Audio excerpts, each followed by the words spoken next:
శివశంకర్ గారు 420 చేష్టలు, గోబెల్స్కు teacher, cheating case పెట్టి ఆ ముగ్గురిని లోపలయ్యాలి. ఇదేదో చిట్ ఫండ్ కంపెనీలో లేకపోతే ఈ చైన్ లింక్ ప్రోగ్రాంలు పెట్టి ప్రజల్ని మోసం చేస్తూ ఉంటారే, వాళ్ళతో పోలుస్తున్నారు చంద్రబాబు నాయుడు గారిని, అలాగే ఈ లోకేష్, పవన్ కళ్యాణ్ గారిని, జగన్మోహన్ రెడ్డి గారు. ఏంటి చీటింగ్ కేసు పెట్టి ముగ్గురిని లోపలేయాల్సినటువంటి పరిస్థితి నిజంగా ఉందా? అది ఎందుకు అనాల్సి వచ్చింది అలా? సాక్షి వీక్షకులకి అందరికీ మీరు ఒక్కసారి గమనించండి, వాళ్ళ యొక్క మేనిఫెస్టోలో ఏదైతే అంశాలు పెట్టారో ఎలక్షన్ల సమయంలో బాండ్లు రాసి ప్రతి ఒక్క ఇంటికి సంతకాలు పెట్టి ఇది మేము నెరవేరుస్తాము, లేకపోతే మా గల్లా పట్టుకోండి, చొక్కా పట్టుకోండి అనేటువంటి విధంగా ముగ్గురు రెండు పార్టీల అధినేతలు పవన్ కళ్యాణ్ గారు, చంద్రబాబు నాయుడు గారు సంతకాలు పెడితే లోకేష్ గారి యువగలం పాదయాత్రలో ఇంటింటికి ఇది ఇది అని చెప్పి అందరికి పంచి ప్రజలందరినీ కూడాను ఏ విధంగా హామీలు ఇచ్చారు అంటే ప్రమాణ పత్రాలు ఇచ్చారు అనేటువంటిది ఒకటి.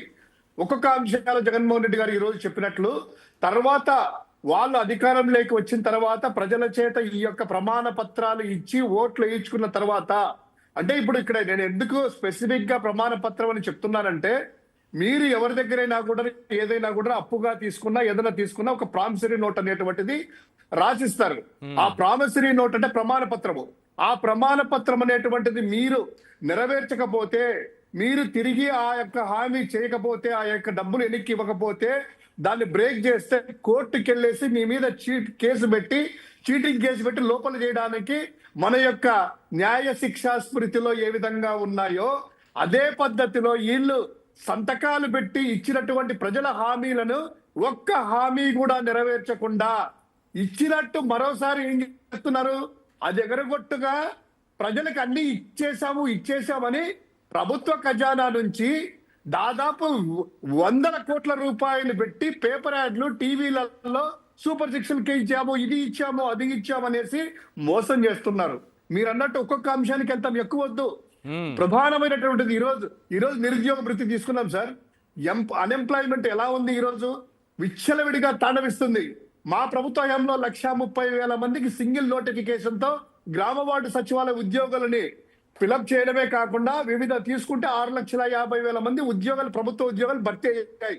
అంటే దగ్గర 6,50,000 మంది నిరుద్యోగులకి జగన్మోహన్ రెడ్డి గారి హయాంలో డైరెక్ట్ ప్రభుత్వ ఎంప్లాయ్మెంట్ ఇచ్చారు. కానీ ఈ రోజు ఈయన వచ్చిన తర్వాత ఒక్క ఉద్యోగం ఇవ్వకపోను వాళ్ళు ఏదైతే హామీ కాదు, నిరుద్యోగ భృతి విషయంలో 3,000 రూపాయలు ఇవ్వలేదని మీరు అంటున్నారు. అసలు ఎందుకు ఇవ్వాలి అని నేను అంటాను. మీకు ఉద్యోగం రాకపోతే కదా 3,000 రూపాయలు ఇవ్వాలి. ఆల్రెడీ 20 లక్షల ఉద్యోగాలు ఇచ్చేసామని చెప్తున్నారు కదా. ఈ రాష్ట్రంలో నిరుద్యోగులే లేరంటున్నారు కదా, ఇంకెవరికి ఇవ్వాలి? ఇక్కడ రెండు మోసాలు. నిరుద్యోగులు ఎవరికి ఉద్యోగాలు ఇచ్చారు, ఏ కంపెనీలో ఇచ్చారు, ఫలానా ఎంప్లాయ్మెంట్ ఆఫీస్ ఉంటది కదా, వెబ్సైట్ లో క్లియర్ గా ఎందుకు పెట్టలేదు? పలానా హీరో మోటార్స్ కంపెనీ, పలానా దాంట్లో కంపెనీ, ఏబీసీ కంపెనీలో పలానా ఈశ్వర్ గారికి, శివశంకర్ కి, ఇంకొకరికి ఇచ్చామని ఎక్కడుంది రికార్డులు? ఇది కూడా ఇంకొక మోసం చేయడమే. ఎందుకు వాళ్ళు 420లో ఎందుకు ఈ కేసు పెట్టకూడదు?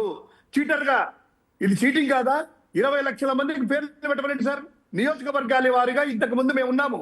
ప్రతి సచివాలయంలో కూడా ఏదైనా కూడా ఇచ్చినప్పుడు పలానా రైతు భరోసా ఇచ్చినా, లేకపోతే తల్లికి వందనం ఇచ్చినా బయట సచివాలయంలో బోర్డు పెట్టేవాళ్ళం. పలానా శివశంకర్ గారి కుమార్తె చదివిందానా, తల్లికి మన అమ్మఒడి కిందట ఈ అకౌంట్ లో పడింది, ఇదిగోండి అనేటువంటిది లబ్ధిదారుల పేర్లు అక్కడ ప్రచురించాము. ఇప్పుడు పెట్టమని చెప్పండి.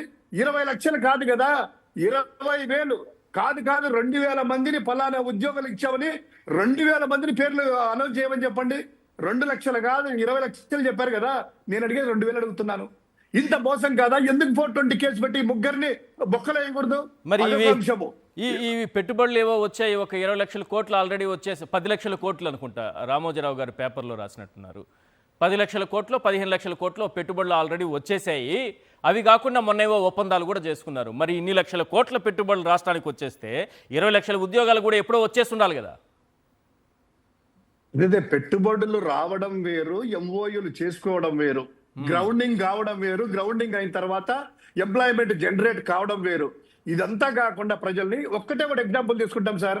మొత్తం చోరీ ఆ పెట్టుబడి ఏదైతే వాళ్ళు చెప్పినటువంటి 10 లక్షల పెట్టుబడిలో 87 బిలియన్ మొత్తము అదానికి సంబంధించినటువంటిది మా హయాంలో మేము ఒప్పందం చేసుకుంటే ఈ చక్కగా ఇస్తారు. ఇదే గూగుల్ వస్తుందని చెప్పి మొత్తం పత్రికలలో హోర్డింగ్స్ వాళ్ళ యొక్క ఎల్లో ఛానల్స్ లో వందల కోట్ల రూపాయలు ఆంగ్ల ఛానల్లో ఇచ్చి ఢిల్లీ వేదికగా ప్రత్యేక విమానాలు వేసుకొని పోయేసి ఎక్కడా కూడా అదాని పేరు రాకుండా గూగుల్ మొత్తం పెట్టేసింది, గూగుల్ వచ్చేసిందని ప్రతి ఒక్క పిల్లోడి దగ్గర నుంచి తట్టి లేపి ప్రచారం చేసుకున్నారే వందల కోట్ల రూపాయలు. దాన్ని కప్పిపించుకోవడానికి అక్టోబర్ 11వ తారీఖున ఏం చేశారు తెలుసా? ఒక జీవో ఇచ్చారు. 480 ఎకరాల భూమిని వచ్చేసేసి డేటా సెంటర్ కి, గూగుల్ డేటా సెంటర్ కి ఇస్తున్నాము అనేటువంటి చేసి దానికి కూడా మరోసారి ప్రచారం చేసుకున్నారు. నిన్నగాక మొన్న జగన్మోహన్ రెడ్డి గారి గత ప్రెస్ మీట్ లో క్లియర్ కట్ గా అదాని గారికి ఏదైతే డేటా సెంటర్ ఉందో మా హయాంలో 2022వ సంవత్సరంలో ఇది ఇచ్చాము, డేటా సెంటర్ వస్తుంది అని చెప్పి ఈవెన్ స్విట్జర్లాండ్ ప్రభుత్వానికి, సింగపూర్ ప్రభుత్వానికి లేఖ రాసేసి సబ్సీ కేబుల్ కూడా ఇవ్వాలనేటువంటిది ఆంధ్రప్రదేశ్ రాష్ట్ర ప్రభుత్వం, జయలక్ష్మి గారు ఇంకా స్టిల్ ఆమె సర్వీస్ లో ఉంది, ఇప్పుడు సిసిఎల్ లేఖ అనుకుంటాను, ఐఏఎస్ సెక్రటరీ గారు రాసింది కూడా చెబుతూ ఉంటే నిన్నగాక మొన్న డిసెంబర్ 2వ తేదీ గమ్మత్తు చూసారు సార్. మొన్న ఈరోజు 4 కదా, డిసెంబర్ 2వ తారీఖున మంగళవారం రోజు ఒక జీవో ఇచ్చారు. జీవో నెంబర్ వచ్చేసేసి 66 2/12/2025లో గూగుల్ కి విశాఖలో కేటాయించినటువంటి గత అక్టోబర్ 11వ తేదీన ఇచ్చినటువంటి జీవోలోని అంశాలను తీసుకొని ఆ 480 ఎకరాల భూమిని అదానికి బదలాయిస్తూ రాష్ట్ర ప్రభుత్వం ఒక జీవో ఇచ్చింది. ఇదేందయ్యా? ప్రధాన సంస్థ అదాని అని గుర్తించారా ఇప్పుడు? ఎగ్జాక్ట్లీ గూగుల్ అనేటువంటి జస్ట్ సర్వీస్ ప్రొవైడరే. మరి నాకు ఒక చిన్న డౌట్ ఇది చెప్పండి. మీరు అదానిని ఇప్పుడు గుర్తించారు, జీవో ఇచ్చారు, అదానికే భూములు కేటాయించారు అంటున్నారు. మరి గూగుల్ వస్తోందని 2-3 రోజులు ఊదరగొట్టిన లోకేష్ గారు ఆ తర్వాత వైజాగ్లో చూస్తే పెద్ద పెద్ద హోర్డింగ్లు, ఫ్లెక్సీలు వచ్చాయి. ఏమొచ్చాయి? తండ్రి మైక్రోసాఫ్ట్ తెచ్చాడు, కొడుకు గూగుల్ తెచ్చాడు విశాఖకేని. ఇప్పుడు మొత్తం ఫ్లెక్సీల డబ్బులు కూడా పోయినట్టేనా? ఫ్లెక్సీలు డబ్బులు, అదే విధంగా పేపర్ లో ఇచ్చినటువంటి యాడ్స్, టీవీలో ఇచ్చినటువంటి యాడ్స్, ఆ హోర్డింగ్ డబ్బులు మొత్తం అంతా కూడాను ప్రభుత్వం నుంచి తెచ్చిపెట్టింది. మా జగన్మోహన్ గారు చెప్పినట్టు అధ్యక్షులు వారు ఎందుకు వారికి 420 కేసు పెట్టి అది మొత్తం అంతా డబ్బులు తీసుకురావద్దు, రిటర్న్ ఎందుకు తీసుకోకూడదు వీళ్ళ దగ్గర నుంచి? అది తెలుగుదేశం పార్టీ ఆఫీస్ నుంచి పెట్టిందా లేకపోతే జనసేన పార్టీ ఆఫీస్ నుంచి పెట్టిందా? మొత్తం అంతా ఊదరగొడుతూ చేశారు. ఈ దీంట్లో ఇంకోటి గమ్మత్ ఏంటంటే నిన్న ఒకసారి ఈనాడు పేపర్ చదవండి సార్, ఎంత మోసం అంటే అది 2వ పేజీలో ఈనాడు పేపర్లు. ఒక్కసారి ఈనాడు పేపర్ లో 2వ పేజీలో, మొదటి పేజీలో లేదు, ఆ భూములు కేటాయింపులు 480 ఎకరాలకి అని చెబుతూ అదానికని ఇచ్చేసి కింద లాస్ట్ లో ఏం పెడతారు? అదానికి సంబంధించినటువంటి Adani data centre, Adani India private limited, తర్వాత భారతీ ఎయిర్టెల్ లిమిటెడ్, ఎందుకంటే వీళ్ళు బ్రాడ్బ్యాండ్ ఇచ్చేవాళ్ళు, భారతీ ఎయిర్టెల్ లిమిటెడ్, అదంతా కూడా కింద 3 లైన్లలో చిన్న అక్షరాలు పెట్టారు. ఆ జీవో మీరైతే ఏదైతే చదువుతారో 120 ఎకరాలు వచ్చేసి పలానా అదాని ఇండియా సంబంధించిన వాళ్ళకి, అదాని ఇన్ఫ్రా వాళ్ళకి, అదానికి సంబంధించినటువంటి కనెక్ట్ అనేటువంటి వాళ్ళకి ఇచ్చింది. ఎంత మోసము, ఎంత పచ్చి అబద్ధము, ప్రజల్ని ఎలా మోసం చేయాలి. గోబెల్స్ అన్నారు కదా, మా సార్ చెప్పాడు, గోబెల్స్ గురువు, గోబెల్స్ వాళ్ళమ్మ ఏదో అంటారు కదా, వాళ్ళకి మించిన వాళ్ళు అని చెప్పి మా ఊళ్ళో, దానికి మించి యొక్క చాలా బాగా చెప్పారు. మీరు చెప్పినట్టు ఈనాడు పేపర్ ఇప్పుడు ప్రస్తుతం నా చేతిలో ఉంది, మీరు చెప్పిందే. ఇందులో గూగుల్ డేటా సెంటర్కు భూముల బదిలీ అని పైన కనిపిస్తోంది. ఇక్కడేమో లోపల మేటర్ చదివితే మాత్రం డేటా సెంటర్ క్యాంపస్ల అభివృద్ధి కోసం అదాని కనెక్ట్స్ లేదా దాని అనుబంధ సంస్థలకు బదిలీ చేయాలని ప్రతిపాదించారు. అదానికి ఇవ్వాలని, గూగుల్ కాదు. అది కూడా రెస్పాన్సిబిలిటీ కూడా చూడండి సార్. మళ్ళీ ఇంకోసారి జీవోలో చదివితే రైడ్ అండ్ నోటిఫై చేసిన భాగస్వామ్య సంస్థలు Adani infra, Adani connects, Adani power, neat గా ఇక్కడ లోపల మాత్రం రాశాడు, పైకి మాత్రం గూగుల్ డేటా సెంటర్ లోకేష్ కోసం రాశాడు. గూగుల్ డేటా సెంటర్ లోకేష్ తీసుకురాని సంస్థ కోసం ఇక్కడ రాసుకున్నారు. లోకేష్ గారిని ఇంకా కాపాడుకోవాలి. విశాఖ ప్రజలు నిజంగా నవ్వుతున్నారు ఆ హోర్డింగ్లు ఇంకా అలా నిలబెట్టినందుకు.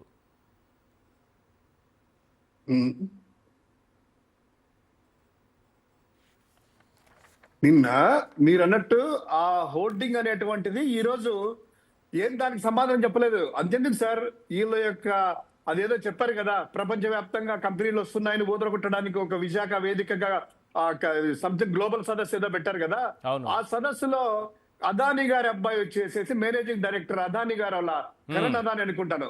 ఆయన క్లియర్ గా ఆయన దాన్ని స్ట్రెచ్ చేస్తూ ఓకే ఏదైతే 2022 లో మేమైతే Adani Google center data centre ఇక్కడ పెడుతున్నాము అనేటువంటి క్లియర్ గా చెప్పారు. గూగుల్ అని చెప్పలేదు. అదానీ డేటా సెంటర్ అనేటువంటిది ఆన్ ది ఫోరం మీద డయాస్ మీద చెప్పారు. అంతెందుకు సార్, నిన్ననే బుధవారం రోజు నిన్ననే అనుకుంటారు, ఇదిగో మీరు కూడా విజువల్ చేస్తున్నారు కదా, ఆ అదానీ గారు గౌతమ్ అదానీ గారు వచ్చేసి ఇక్కడ చంద్రబాబు నాయుడు గారిని కలిశారు.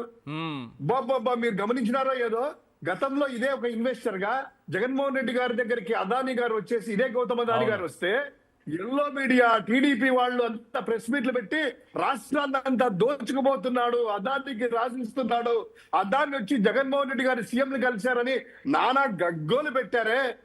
ఈ రోజు అంతా కూడా అదాని వస్తున్నారే, ఆంధ్రానంతా ఉర్సాకు బర్సాకు దోచిపెడుతున్నారే, మరి అదానికి దోచిపెట్టడానికి వచ్చారా రమ్మన్నారా?